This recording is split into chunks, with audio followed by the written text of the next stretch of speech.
నేను మీ doctor చిన్నమై లంజిరెడ్డిని graduates సమస్యల పరిష్కారానికి మీ గొంతుకనే వస్తున్నాను. మీ మద్దతు నాకు అందించి నా అభ్యర్థిత్వాన్ని బలపరిచి మొదటి ప్రాధాన్యత ఓటు వేసి గెలిపించాలని ప్రార్థిస్తున్నాను. భారత్ మాతాకి జై. నమస్తే, welcome to YoYo TV. Telugu రాష్ట్రాల్లో మల్కాజ్గిరి ఎంపీ ఈటెల రాజేందర్ పేరు సుపరిచితమే. ముఖ్యంగా తెలంగాణ రాజకీయాల్లో ఉన్న ముఖ్య నాయకుల్లో కూడా ఈటెల పేరు ముందుంటుంది.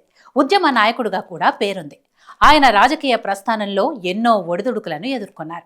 బీఆర్ఎస్లో ఉన్నప్పుడు కేసీఆర్ ఈటెలకు పెద్దపీట వేశారు. ముఖ్యమైన శాఖ అయిన ఆర్థిక శాఖను కట్టబెట్టారు. అంతా బాగా సాగుతుందనుకునే సమయంలో అంటే 2021లో కేసీఆర్ మంత్రి పదవి నుంచి బర్తరఫ్ చేశారు. దీంతో పొమ్మల్లేక పొగబెట్టారని గ్రహించిన ఈటెల కారు దిగి కమలంలోకి వెళ్లారు. గులాబీ పార్టీలో నెంబర్ 2గా ఈటెల ఉండేవారు. అయితే కేటీఆర్, హరీష్ రావులు షైన్ అవ్వాలంటే ఈటెల అడ్డుగా ఉన్నారని ఆయన్ను తప్పించారు. కేసీఆర్ అనే టాక్ కూడా నడిచింది. పార్టీ నుంచి బయటకు వచ్చిన తర్వాత కూడా ఈటెల గ్రాఫ్ ఏమాత్రం తగ్గలేదు. హుజురాబాద్ ఉప ఎన్నికల్లో గెలిచి మరోసారి తన సత్తా ఏంటో కేసీఆర్కు చూపించారు. ఆ తర్వాత నుంచి కమలం పార్టీ ఎమ్మెల్యేగా కొనసాగారు. అక్కడ కూడా పార్టీ అధిష్టానం ఆయనకు అధిక ప్రాధాన్యత ఇచ్చింది. కీలక పదవులను కట్టబెట్టింది. 2023 ఎన్నికల్లో మాత్రం హుజురాబాద్లో ఈటెల గెలుపుకు అడ్డుగా బీఆర్ఎస్ మారింది. దీంతో ఓటమి తప్పలేదు. అయినా కూడా వెనుకడుగు వేయకుండా పార్లమెంటు ఎన్నికల్లో మల్కాజ్గిరి నుంచి ఎంపీగా పోటీ చేసి గెలిచారు.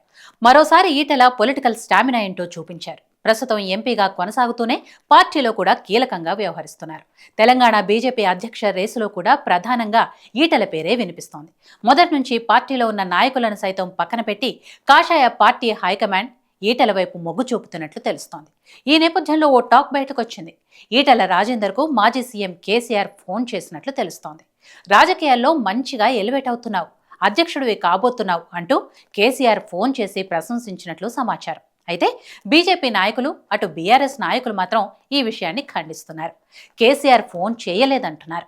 ఈ వార్తలు పుట్టుకురావడం వెనుక ఈటెల అంటే పడని వ్యక్తులు ప్రమేయం ఉందని అంటున్నారు. ఆయన బీజేపీ చీఫ్ కాబోతున్నారని ఓర్వలేని కొంతమంది ఇలాంటి గాలి వార్తలను పుట్టిస్తున్నారని ఈటెల సన్నిహితులు అంటున్నారు. ఈటెల అంటే గిట్టని వారు చేసే తప్పుడు ప్రచారం ఇదంతా అని అంటున్నారు. ఇలా ప్రచారం చేస్తే మళ్లీ కేసీఆర్కు దగ్గరవుతున్నారని ప్రజలకు పార్టీ హైకమాండ్కు నమ్మకం కల్పించాలని చూస్తున్నారు. ఇలా చేస్తే ఈటెల ఎంతైనా కేసీఆర్ చాటు నాయకుడు, ఎప్పటికైనా సొంత ఊటికి చేరతాడు. కాబట్టి అధ్యక్ష పదవిని ఆయనకెలా కట్టబెడతారని అడిగే అవకాశం ఉంటుందని కొంతమంది కావాలనే ఇలాంటి గాసిప్లను క్రియేట్ చేస్తున్నారని ఈటెల ఆరోపిస్తున్నారు. ఎన్ని రోజులు ఇలాంటి వార్తలు పుట్టించినా ఏదో ఒక రోజు నిజం బయటపడుతుందంటున్నారు. ఇది ఎంతవరకు నిజమనేది తెలియాలంటే కొద్ది రోజులు వెయిట్ చేయాల్సిందే.